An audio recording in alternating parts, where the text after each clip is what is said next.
no radio at all. Not even with the bombing plane that's coming over. All radio is dead. It's alive. It's alive. It's alive. It's alive. It's alive. All right. Welcome back to another episode of Horror of the Worlds, where we talk about horror movies and how a lot of them got their start. I'm Curtis Gerhardt. I'm Stephen Miller. And today is a little bit of a different, subject matter. Not so much different subject matter, but a different tone of an episode, where we're not really so much talking about history, but we're talking about more of a social commentary and possibly making certain movies better. Right. Or at least a little bit more tasteful in a way. So it started out in 1977, February 7th. You know, there was a babysitter murder case in Colorado Springs. Oh, shit. Mm-hmm. And granted, they're already going to know what the hell this episode's about because of what I'm going to name the title of this thing.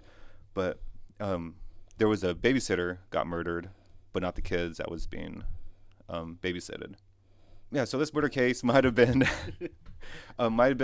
loosely the influence off of a genre that started, or a movie that helped start a more sure-footed, started a genre and had become huge. And we were talking about Halloween, John Carpenter's Halloween, that came out just a year later in 1978. Yeah, in a way, this movie or the series itself made history because wasn't it one of the first movies that actually had the title of a holiday? I want to say it was like one of the first ones, like actual holiday ones, because even like Christmas had Christmas in the title, but it was never a Christmas.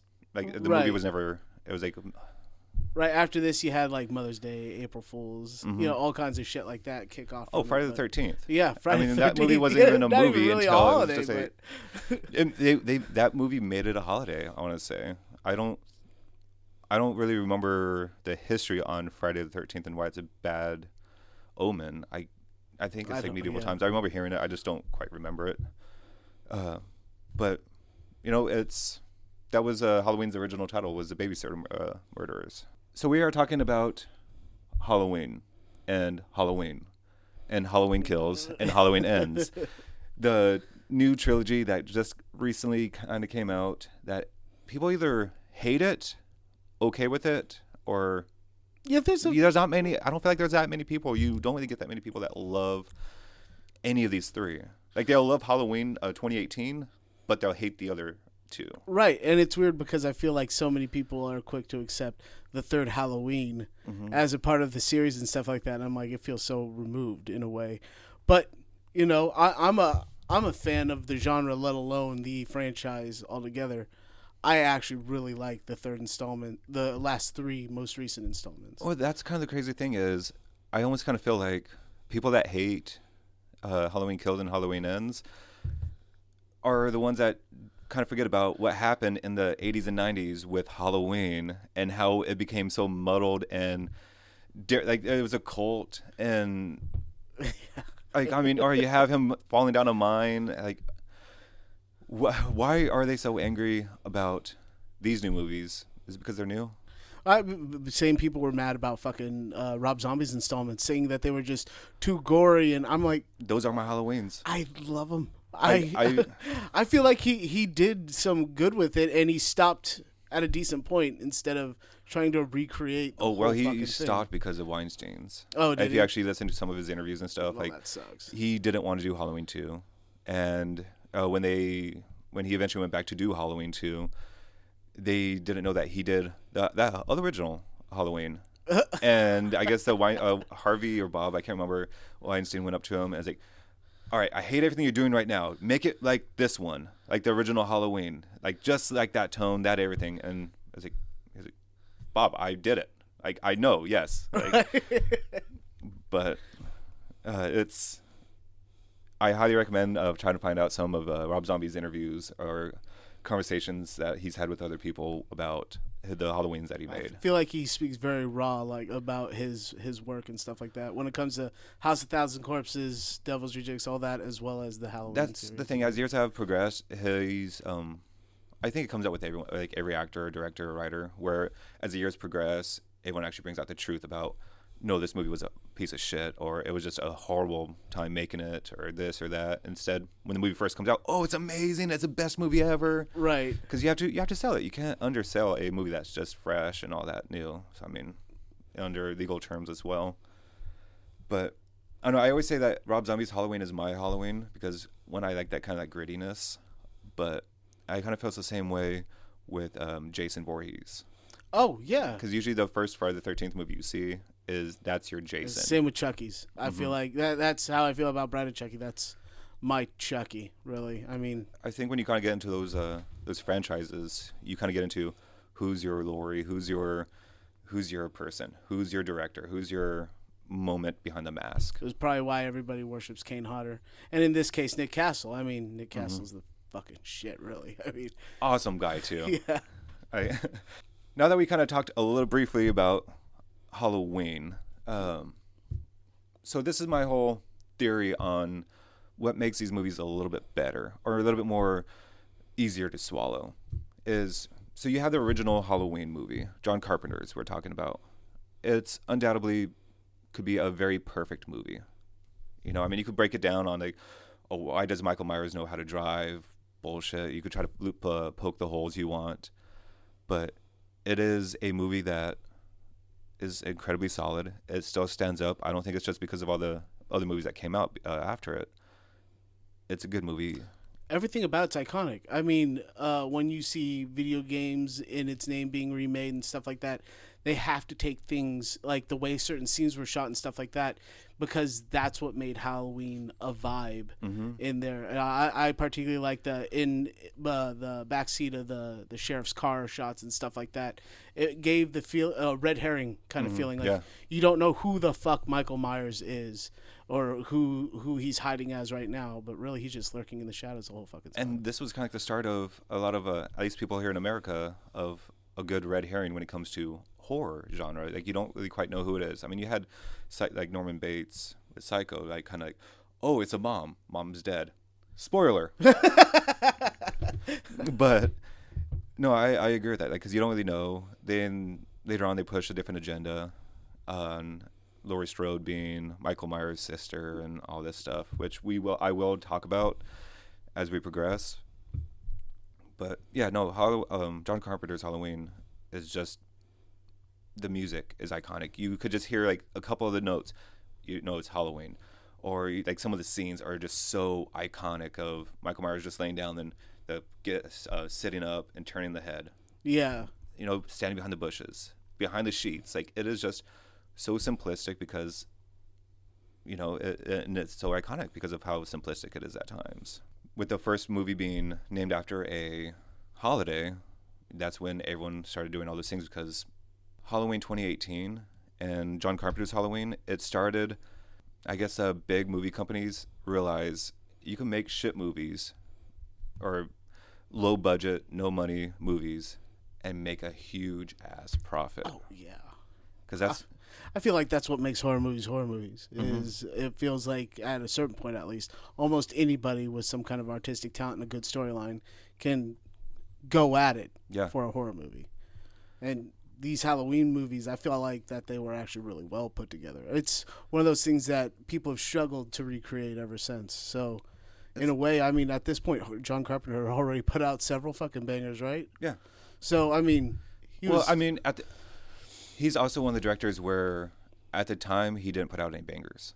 Oh, no one, like, well, I mean, all pretty much almost all of his movies, like, no one, yeah. like, every time they came out, like, you had a very small cult that loved his movies, kids but of those not people really many loved people it. liked them, until all of a sudden it's like, wow, Big Trouble in Little China, amazing movie, The Thing, huge, great movie. At the time, it was just like, meh, horror, porn, whatever. Right. All right, that makes sense. That's kind of sucks, though. I mean, It does. these movies are almost worship now, though. So Yeah. time paid off. Like, fortunately, he's still around where he could at least acknowledges and understands how, like, the love that he's gotten and deserves. Right. Hate that he's gotten fucked over, but It happens to all the good ones, man. it's kind of like Hollywood. I mean, I feel like almost everyone has had that one movie where, you know, you have that stinker, then it's just trying to get that taste out. You know, I mean, it's And it's kind of hard for Hollywood, because they want their money. Yeah. If you didn't give them any money, why are they going to give you more to not make more money? Right. As if that made sense. It barely made sense to me, so don't worry. I'll go and leave off on John Carpenter's Halloween, stating that, so this is the OG slasher. This is the OG, like, slow-moving, this is what started slasher movies and the main genre. You can't touch it. It's always beloved. Regardless if you love it or not, you tend to kind of give it its respect. Absolutely. I feel like that's safe to say. Yeah, that's what I feel like the newer ones did well. They paid respect pretty fucking But well. that's the thing. So I kind of see Halloween 2018, directed by David Gordon Green, as a representation of what we do with remakes. Because 2018, this is around the same time frame, a lot of different movies were doing prequels, reboots, requels, Yeah, and stuff. Like they were trying to yeah. bring back the Scream 5, 6. Yeah. I think it's like Scream 5, like where they were talking about like the legacy characters and all that stuff. Like you got to bring back the legacy characters, like for it what to be they did with interesting. Texas Chainsaw Massacre, the Netflix release. Mhm. They brought back the original, at least the As original, much as the original as they escapee, could. Yeah, Final Girl. And on top of around this time frame as well, Jay and Silent Bob reboot Oh yeah, and stuff. Like they just pretty much remade a Jay and Silent Bob movie, but with women, or like it's just gender swaps and all that stuff. So that's what 2018 was at the time. Like Hollywood was just trying to, this is going to sound so harsh, but bastardize original movies.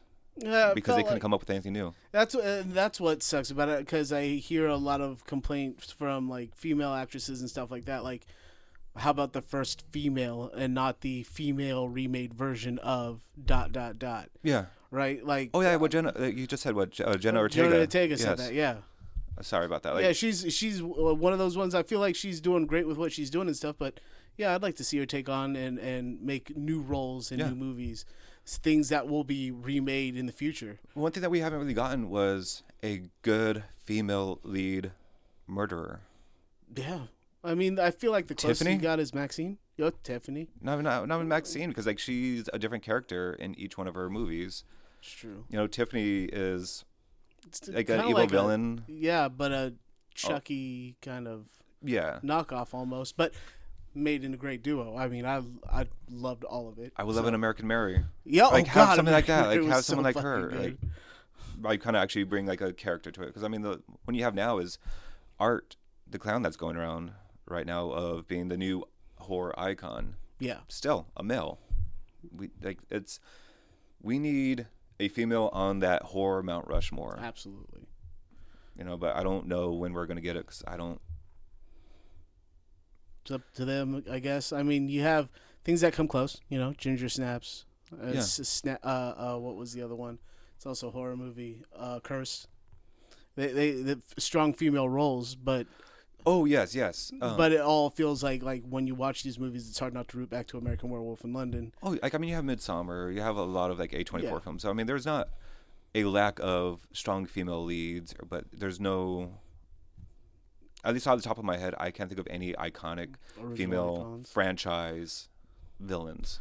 Oh, yeah, no, Villains. not villains. Yeah, you're right. You know- Because Scream Queens are all like, come on, man. Yeah. Jamie Lee Curtis is the Scream Queen. Like, if you had Mount Rushmore of Scream Queens, yeah. Oh yeah, like she's Easy on there to no matter establish. what. Yeah. I mean, it's.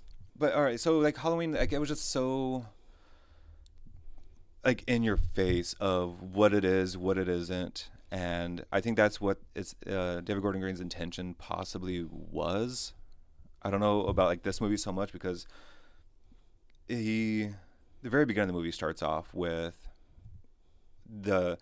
what society deems popular right now, and that's influencers, podcasters, people that are obsessed with serial killers. You have TV channels that are just dedicated to people that didn't get away with murder. Right. You have so many different podcasts that talk about different serial killers or all these different murderers and all this stuff. That's what the whole podcast that helped let Mikey out. Yeah. And there's a line, like right, like kind of around the same time when they talk about this, is was it Don't Cross the Yellow Line, saying you don't stray away from the original, because I'm trying to remember my whole thought process when I wrote that note down, because it was when they were in the mental asylum and they're all chained up in squares, because I feel like that's what they do in mental asylums. It was like almost a safe way to get the crazies out there in the field and walking around. Here's your daily walk. Here's your sun. Here's your vitamin D. Yeah, right. Stay on the chain. But I was almost kind of looking at the influencers, the podcasters, or whatever the fuck they were, because they kind of even said different things, where they were who we are nowadays. And I'm just saying we as in not so much us, but fans are. Really, what society is. So it's like we always go up to that line of what the original is, and we're going to get right up on it, pretty much showing its face. Look what we have. We have your original title. We're going to make it our way. Yeah. Yeah, there's all those different homages of even the very beginning credits of the pumpkin going back from rotten to whole again. No, it's just, this movie is just, that's what we do with reboots, is we just jam pack it with as much of the previous movies. There's rarely anything new. It's human to want to keep things familiar. So it brings people back. I feel like they did a lot of that, some of it in a subtle way in this movie. There was this one part, the part where they go to the Halloween party, right? And I couldn't help but notice that the boyfriend was almost dressed like Laurie Strode's best friend in the first one. I don't know whether he was gender bending or if he was trying to be that character or if he was somebody in particular, but it was almost like they gave him the curly hair, they gave him the tan and white sweater and shit. I was like, I did not really pick up on that, because you could almost look at their roles of doing what the cutesy thing is nowadays, gender swapping Halloween costumes and all that stuff. And when they did the whole Bonnie and Clyde swap, I wonder if it's Bonnie and Clyde, because that kind of, off the top of my head, that does kind of remind me of Laurie's friend in the first Halloween. Yeah. I like that. I've never heard that, and I never thought about that. I feel like they it's almost like this motherfucker was taking notes from all the previous ones, but trying to still keep a strong eye on the original. So with the violence, I mean, he didn't show it like Rob Zombie would have.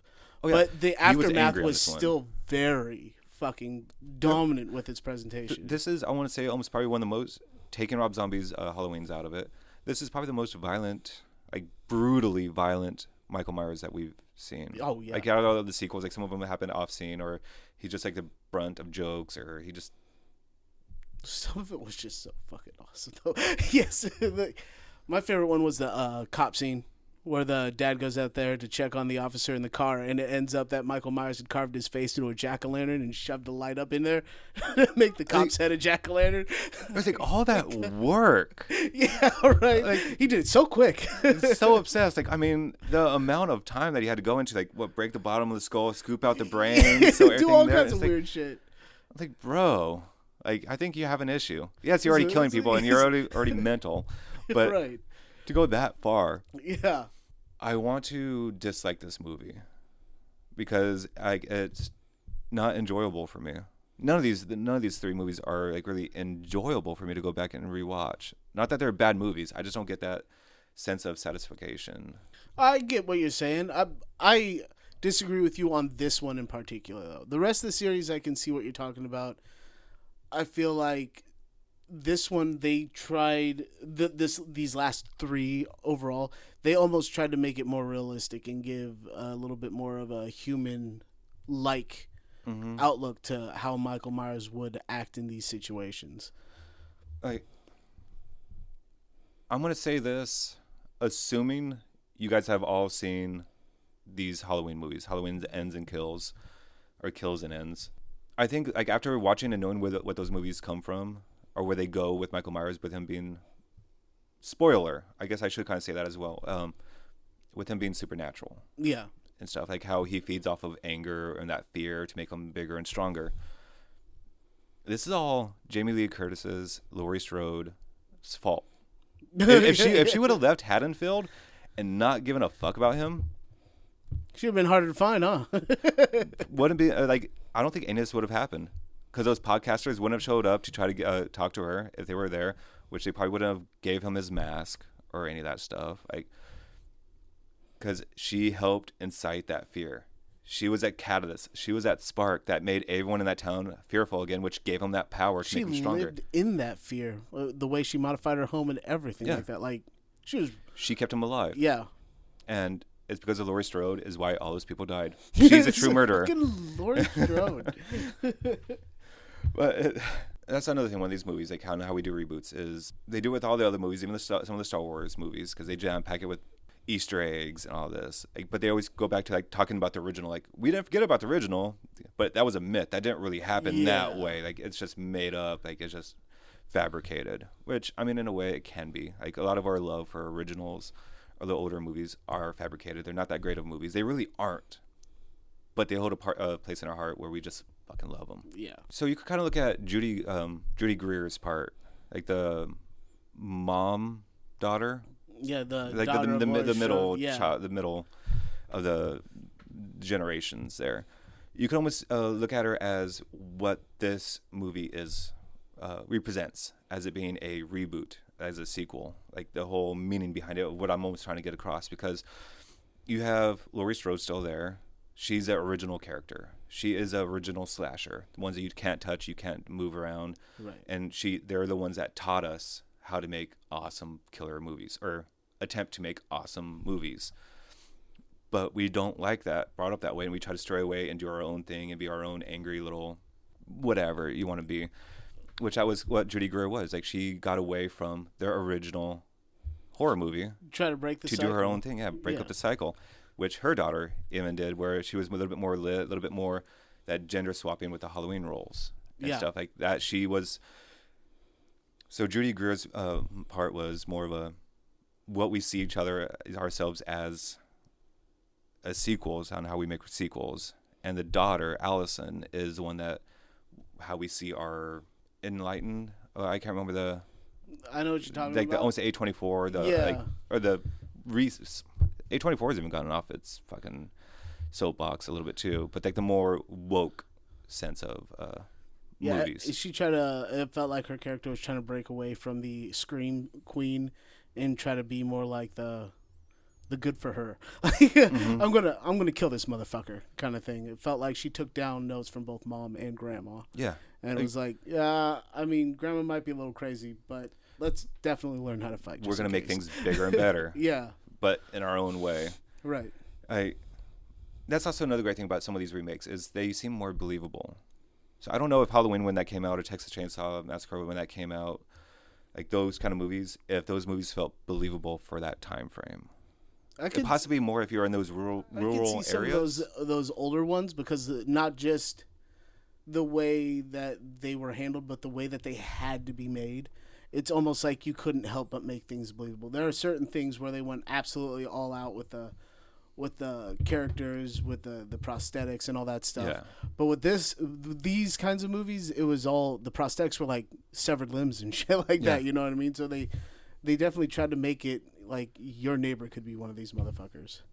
So, you know, it incited a paranoia, a real life fear along with it. But after like 3 or 4 sequels, it's starting to look more and more supernatural rather than believable. And with the last 3 movies of the Halloween franchise, they definitely made Michael Myers more human.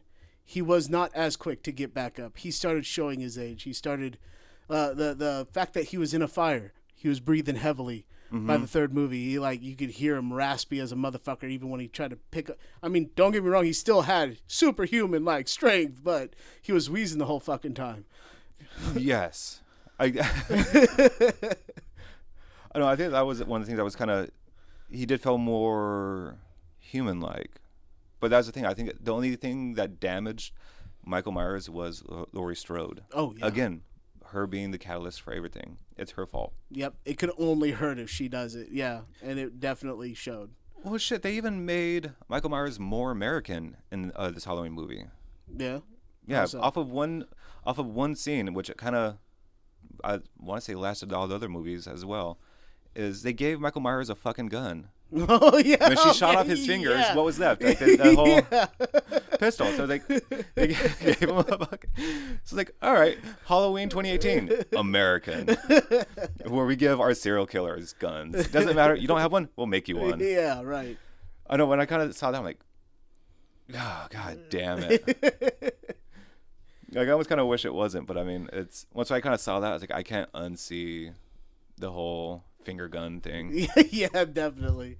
Before we move on to Halloween Kills, the one thing that made me love this movie when it came out, as a whole, like the movie was like really, it was good. Did not fall in love with it when I saw this in theaters. This one moment made me really enjoy this movie and say that this movie wasn't a complete piece of shit when it came out.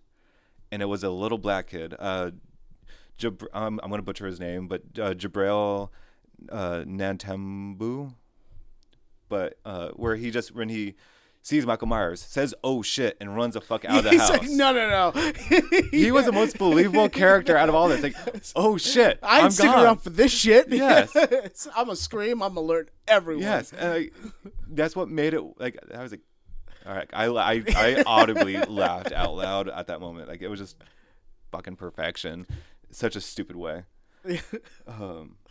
All the guys going, oh, see what I mean? Yep. Get the fuck out, bud. The smartest character in all of this. Don't go in after the bad guy. Get the fuck out. And that's the thing. It was a kid. The smartest character was a kid. Was a child. I'm so glad they brought him back for the sequels too, but they had him like on the news channel because Halloween and Halloween Kills is shot the same, not day. Yeah, the same block schedule there, yeah. Yeah, like so Halloween was like the morning to like the night. And then Halloween Kills is like that night to like the next day or so. Next yeah. day. I felt like by the time it got to Halloween Ends, they maybe the same week time frame or something. I don't know. Well, Halloween Ends was, I didn't write down, but it was X amount of years after. Oh, okay. And stuff. So there was a jump. I think it was like 4 or 5 years or something like that. I have a problem paying attention to time frames in some of these movies, man. Oh, especially man. with all the previous Halloweens. It's like they're called that because it happens on Halloween. I know there's an interview that I don't know if I'll ever read it, but Damien, this is a spoiler maybe for you because I know you haven't seen the movie yet either, and a spoiler for you guys. But it's an interview with Damien Leone from Terrifier because there is a time jump between Terrifier 2 and Terrifier 3. All right, yeah. Like, so slight spoiler, but it's like a 5-year time jump. I'm just like, all right. I really dislike sometimes time jumps when it comes to franchises, unless it's believable where it does come out X amount of years. But when Terrifier 2 came out in 2022, and this one just came out in 2024, like a 2-year time jump I could see, but not I don't. It was like a 5-year, which makes things more believable. Well, some of it. I mean, with the second one, he suffered a head injury. You want to see your favorite killer come back in full swing. You know what I mean? They talk about it. They bring it up. We're talking about Terrifier eventually. Yeah. I feel like the second one was more about Michael receiving damage. This was the first sign that he was more human. I mean, because by the time the second one happens, you're like, well, Michael Myers is back, so he must have survived that fire, right? So the second one is all about the town's fucking upheaval in his existence and going, you see this motherfucker, he is on sight. We're just going to beat his ass. I felt like that's what stood out to me the most in Halloween Kills. Well, is people trying to kill Halloween. On the surface, yes. It could be I shouldn't say on the surface, but yes, that is a way to look at it. I'm not going to look at it because this movie released in 2021. So we're already like a year after, because I want to say this did come out like Halloween. I wish I would have written this down, but like a year after COVID hit, because this was supposed to come out 2018 and I think 2020 or 2019, but then the whole COVID shit happened and theaters were locked down and we couldn't go to the movies. Right. So that's why this movie was released 3 years after, which kind of fucked with a lot of people's time frame of when Halloween and Halloween Kills happened. So with this movie already being made and then shelved for that year, you also got to think of the tumultuous society that here in America that we were living with COVID and a presidential campaign where we had Trump and Biden. Yeah. Or was it? Trump was in 2020. Yeah. What year are we in now? 2024, buddy. If you can't tell, I'm not really political. So like a random tidbit, because I think that's the one thing that everyone kind of knows, but they don't really know about, because they always think of Michael Myers' mask being Kirk, Captain Kirk. When I've heard from different, even from like the horse's mouth, where it wasn't Captain Kirk.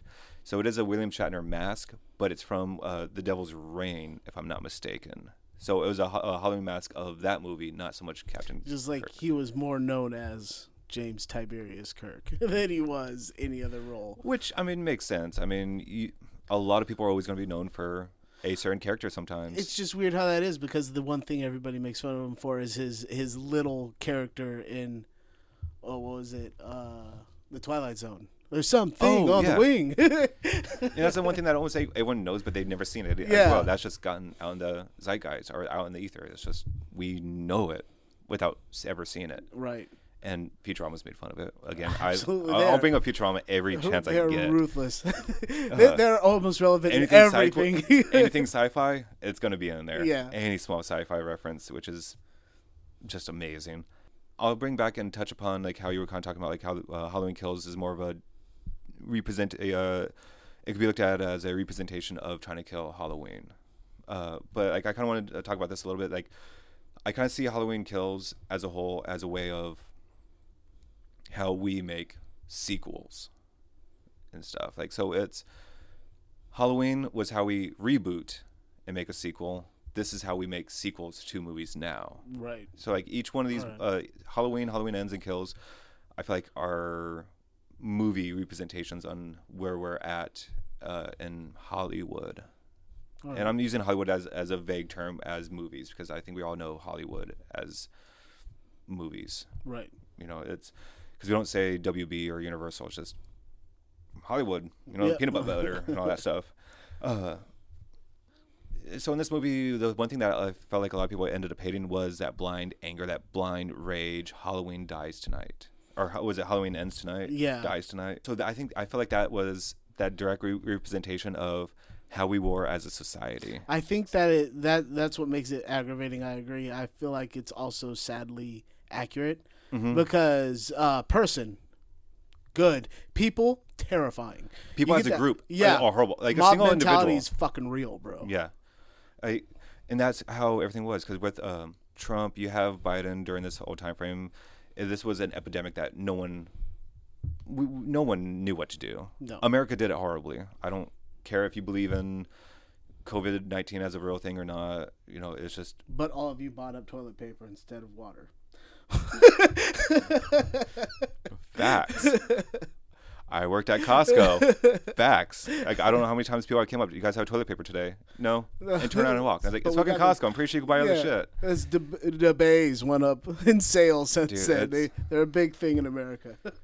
But that was the thing. Like, we were angry, you know, whereas like we had a common enemy. We had someone speaking to us and telling us, do this, do that. This isn't real, you know. And it's just like we weren't working as a society. Right. You know, we were working from one person being angry, saying things weren't the way they are, because that was their belief. And then people following that person made anarchy. I mean, you know, I think at the same time, though, this was the whole, I want to say one of the most recent at this time frame, the Black Lives Matters, George Floyd, I Can't Breathe. Yeah, that was going on as well. So we had all kinds of hate. There was so much animosity. Yeah. Like during this time frame. So that's why I always kind of feel like if I was putting in like a time capsule of movies that were a direct reference from society, I think Halloween Kills is a perfect representation or a perfect movie to put into that time capsule if looked at it that way. Right. So I think if you haven't lived through that moment, you wouldn't make that connection, or at least understand that connection. Yeah, that's understandable. There was a movie that came out around that time. Maybe it was a little after that. Dark Harvest. They kind of touched on the same kind of thing, only it was a smaller town. It was a smaller town's curse, but it showed how they treated people and how they made people react to certain situations. And I feel like Halloween Ends is definitely a good example of how that happens on a faster, more paranoid state. And that's the thing. Like, it was in Halloween Kills, it was the wrong enemy. Yeah. You were pointing the finger at someone that was just there. You know, like, I think everyone kind of felt bad for that. The one crazy guy? Yeah. Yeah. And stuff. And it's like, it's just, what do you do? We got him. But did you? Yeah. Like, it's... Different crazy guy. Sorry. Honestly, though, one thing that did look really good, I don't know the last time anyone's seen the Halloween Kills, but when they were making the footage that looked like it was from 78, whole night, that footage looked really fucking good. So I was like, the cinematographer and the editor, like kudos to that one. Like, if they make that whole prequel, whatever, to like the Haddonfield Halloween series, whatever that they're planning on doing or what they're going to do, I hope it looks like that. If they do it. Jamie Lee Curtis has said one thing about it, and they said there was probably not going to be another Halloween. She said, "Never say never to Halloween." Yeah, like you do not know what's in store. Halloween Ends. I want to say, like, I fully believe her that would probably be the last movie that she stars in. Maybe, or yeah. Actually I could see her in for Halloween. That is. Yeah, I could see her kicking it off or something like that. But I mean, her character was, I 100% see her producing or executive producer for another Halloween movie or a series. You think they'd recycle her as a different character like they do in other movies? Like they did in, honestly, I'd be okay in with Resident that. Evil, like they did, was it Mike Epps? They kind of brought him back 3 different times throughout that whole franchise as a different character each time. And he always died in a horrible manner. I'd be okay with that. Yeah. I don't think I would be too angry because they just bring her back as a news reporter that ends up getting slashed by poking her nose in something. Yeah. Getting caught up in it.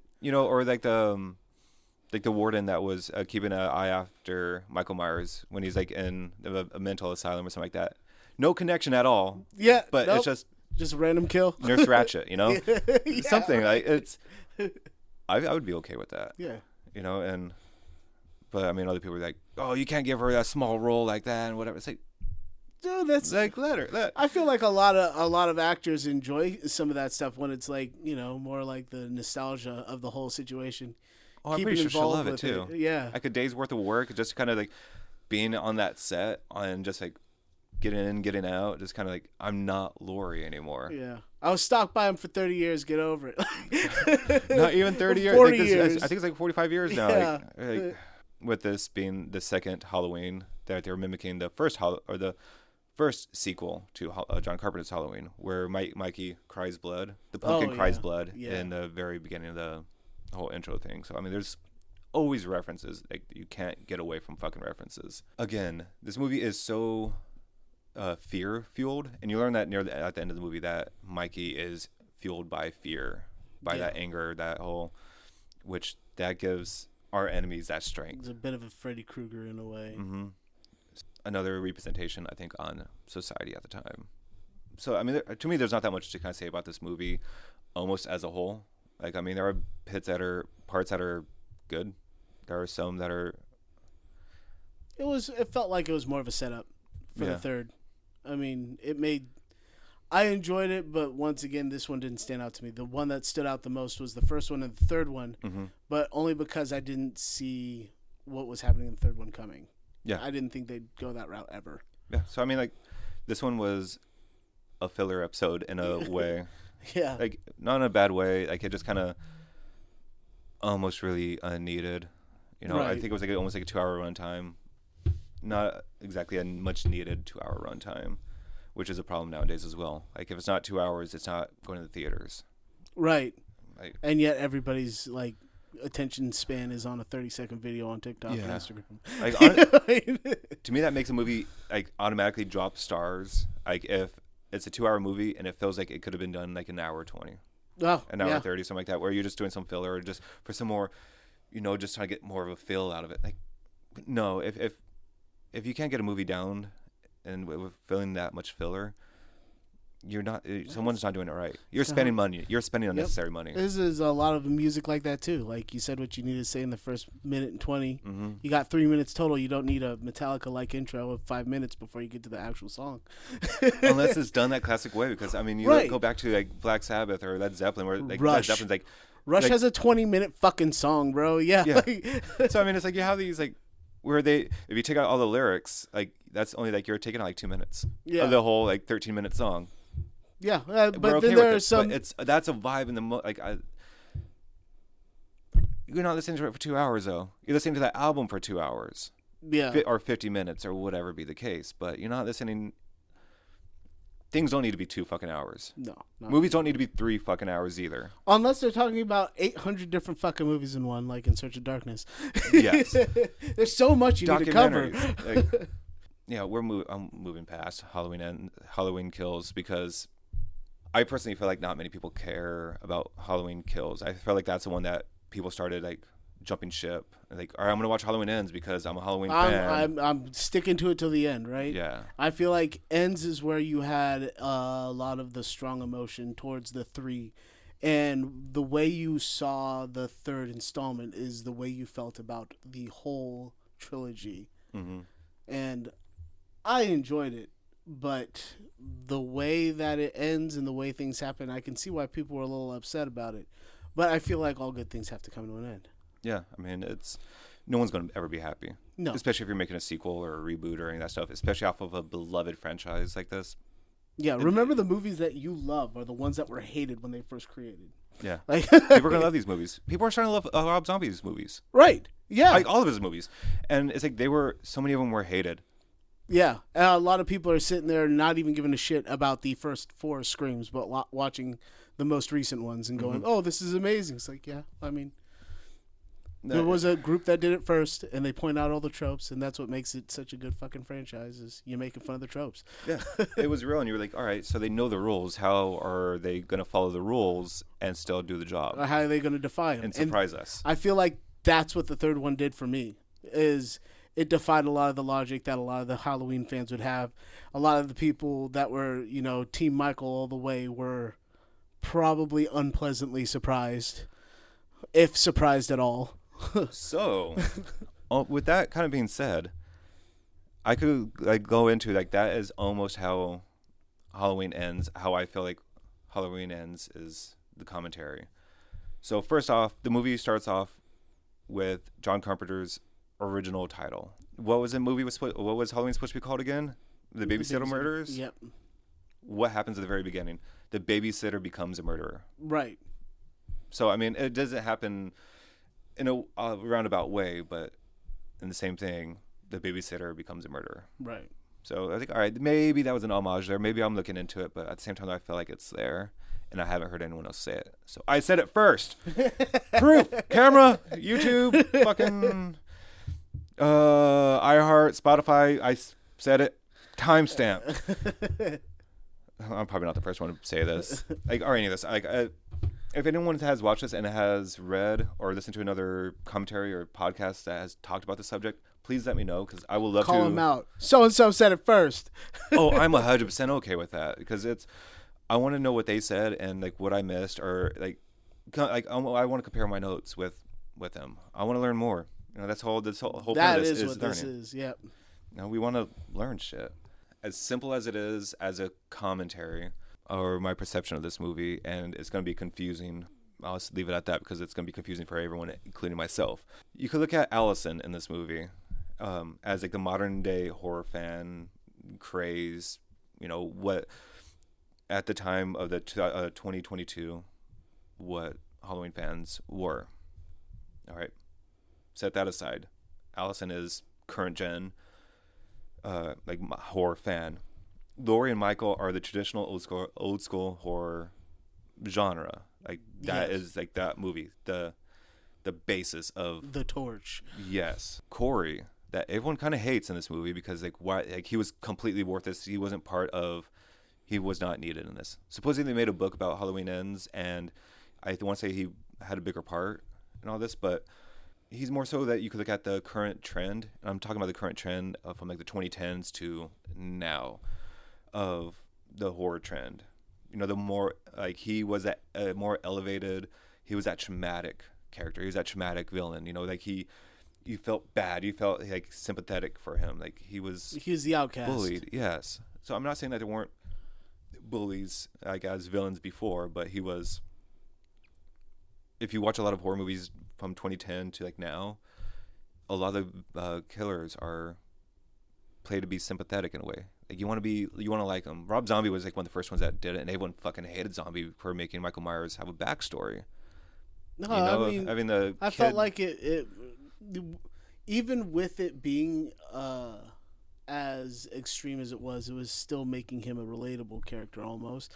But that's why we watch horror movies, in my opinion, and it is at least why I watch horror movies. I like to root for the bad guy sometimes. Yeah. And in horror movies, it's almost like they justify it in a way, and it felt like they were trying to bring back that with this one and Corey, trying to be the reviving, I guess, in a way of kindred love for the fucking bad guy. You wanted to feel bad for him. It's Yeah. like you don't feel bad for Michael Myers in any of the Halloween movies. Fuck no. Like you don't. It's really hard to feel bad for that guy. Like Jason Voorhees, you don't feel you felt sympathetic for him. Like, oh, he died, and like his the mom. counselors were fucking while he was drowning. While the mom was watching her son drown. Yeah, right. You feel that's sympathy. Like, oh, you had this little kid murder his family, like in a clown outfit. Yeah. Like, you don't really feel. You don't need that sympathy, but that's a lot of what we do with a lot of killers nowadays. Even when it comes to cults or whatever, you fall in love with the cult or the cult leader. It's just. It's how cults are made. We need that. We need to learn something. Yeah. We are about the cult of the killer on this podcast. Damn near. But so that's kind of how I saw all these characters, because these were the main characters. You have Michael being the old school, kind of like the dying trend. I mean, he's in a sewer, just like stuck in like the whole, like the background of the sewer, and just kind of hidden and forgotten about, which is what that whole 70s, 80s horror movies that started all this are nowadays. They're just kind of forgotten, pushed aside. They're loved by us, they're known by us, but especially in Washington, Seattle in particular, he's living with the homeless, a place where people like that definitely get overlooked. You know what I mean? Like, you blame him for a lot of things, but you're not sitting there going, oh, it was the hobo that murdered that family of 4 up in that building. You know what I mean? He's definitely... they're discarded. Yeah, and he's definitely laying low. And, you have Corey, the one that kind of sees and notices the whole, like, oh, you're their OG guy. Teach me to be you, but I'm going to do things my way. I feel like that's kind of like what this whole movie was. It makes for me, it makes these movies better. Yeah. They make them a little bit more deeper. I still don't care for him that much. I don't hate him. I really don't hate him. I just don't care for him. I was, because I am the kind of guy that roots for the bad guy in these particular kinds of movies, I was rooting for Corey. I was wanting to see it go places, and he'd be a bit more sadistic, because it felt like Michael Myers from the get-go had that mentality, and this motherfucker is trying to gain that mentality. I would have loved it if Corey survived and Michael would have died, like handed off a torch in a way, and there was a spirit or a fear-based thing that, like a Freddy Krueger, dream demons coming out and like, overtaking this new character, spawning a new youth of Halloween lovers. It would have sucked. Like, everyone would have hated it. In 20 years, everybody would love it. Oh, that's exactly the thing. It's a long game. You won't get your money now, but you'll get it later on. Yeah. That's kind of it. Like, I love the biggest reference that I think a lot of people kind of overlooked. I know when I saw this in theaters, I again laughed out loud, because if it wasn't their intention, that's how I picked it up on. So you have Allison and Corey riding the fucking motorcycle and the fucking green screen that's going by and all that stuff. It reminded me a lot of the James Franco, Seth Rogen making fun of, was it Kim K and Kanye West? One of that songs, like where they're driving the motorcycle, just like singing or whatever. I don't know the name of the song. I'll post it here on the video. But that's all I could imagine when I was watching them on that motorcycle. Like, oh my fucking God. Maybe that's intentional. Maybe. If it wasn't. It's the new age familiar. Mm-hmm. These kids are gonna go, oh, yeah, I've seen that somewhere. And I'm kind of these are my personal thoughts on why I think that makes the All Hallows Green movies good Yeah, or easier to digest. I liked it because it was harder. It was one of those things that a lot of people disliked, and I'm not trying to be the fucking hipster guy going, well, I liked it and everybody else hates it. Yeah. It was more like I saw what they were doing, and I was actually trying to see more. I like the fact that he was trying to pass the torch, Yeah. like you saw in Chucky, not with just the spirit of Chucky, but even with Brad Dourif trying to pass it down to his daughter as a franchise, Fiona, Yeah. getting involved with the thing. So it wasn't just an on-screen dynamic that was getting passed down. It was an at-home Lineage, thing. Yeah, and like a blood lineage. yes, like exactly. legit.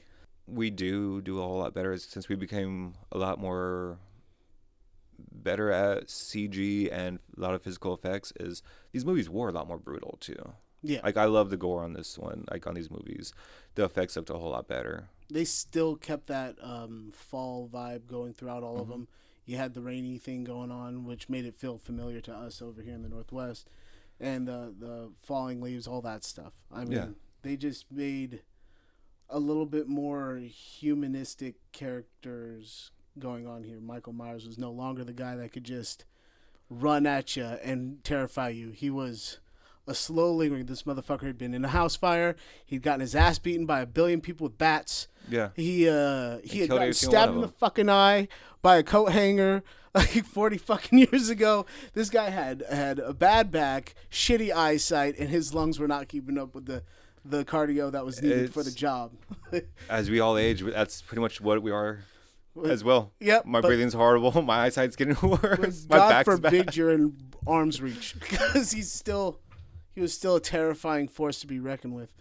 And when he was passing it down to that kid, and literally like, this is how we do it, you know what I mean? I thought that's what made it so much more fun, in my opinion, is because I found myself rooting for somebody I didn't think I'd start rooting for, Yeah. because at the beginning of it I felt the same way. Everybody else like, this fucking guy for real, and then you're like, all right, you No, got this. I was kind of rooting for him. Like I wanted to kind of see something. I was hoping that he was gonna get like a second mask, because since it was happening around Halloween again, I was like, all right, maybe he gets rid of the scarecrow mask, or there's become more symbolism with a scarecrow mask. Yeah. Like so he becomes Michael Myers. Like I wasn't expecting like him to like, here's my mask. You are now Kirk. Yeah, right. I wasn't expecting I want to see that. his new bloodline of Halloween going on Yeah. here. I was hoping like something like, I'm pretty sure everyone's noticed too, the references of the witch, the skeleton, and the pumpkin head from Halloween 3. Yeah. Like in all three of these movies. But it's like I was hoping it was gonna get something else iconic. Yeah. Yeah, but I'm also a bit happy they ended it, because I don't want to say I'm sick of seeing these things get remade, because that's not true at all. I enjoy seeing everything in a new light, which is what's so fucking great about these horror movies. I'd like to see you do something that people haven't had their fingers in for decades. I'd like to see other movies make as strong as a comeback as this did, because it felt like he put a lot of thought and a lot of love into the process of these 3 remakes. Right. But at the same time, when you finally take care of the main characters and do what you do with them, you know, it's time to move on, right? I agree. And then it felt like that they were kind of dropping that pretty hard in the third one, especially with the killing off of everything. It's almost like you're like, there's no hope for this particular storyline to continue on with this particular director. It felt like he's like, and I'm done here. Yeah. He just mic drop. No, I could definitely see that. Like But I can see why a lot of people disliked it. that's the thing. I know I've said it. I don't know how many times during this. It's like I didn't hate the movies. I just didn't care for them. Yeah, no, I get They it. weren't bad. I can definitely see why a lot of people. I feel like some of it has to do with people are just sick of seeing their favorites picked up and either fumbled, like you did with all the others. You had the same thing happen with Friday the 13th. You had it happen with Chucky.